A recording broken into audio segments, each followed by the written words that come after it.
এই ঘর গুছাইতে গুছাইতে আমার সারাদিন কাটে। একটু যে বিশ্রাম নেবো, এই বিশ্রামের কোনো সুযোগই নেই, আমার জীবনটা শেষ। এ বাবু, এই ভিজা গামছা এই খাটের উপরে রাখছে কে? মা, আমি রাখছিলাম ভুলে। এই খাটের উপরে রাখছিস কি লেগে? তোর বাপের মুখে রাখ।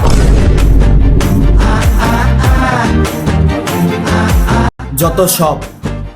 ওই দেখ, ওদিকে কড়াই ঢাকনাটা খুলে রাখছে, দেখছস? কে খুলছে এই ঢাকনাটা? এই তো মা, বাবারে দেখছিলাম খাবার খাইতে। তোর বাপে তো একটা কুত্তা, যদি ভালো মানুষ হতো তাহলে ঢাকনাটা ঠিকই লাগা রাখ। ভুলে গেছিলাম, তরকারির জলে একটু তোমার মাথাটা চুবা দিলে তখন তোমার স্বভাবটা ঠিক হইতো না গো। আল্লাহ দিছে আমার কপালে একটা স্বামী।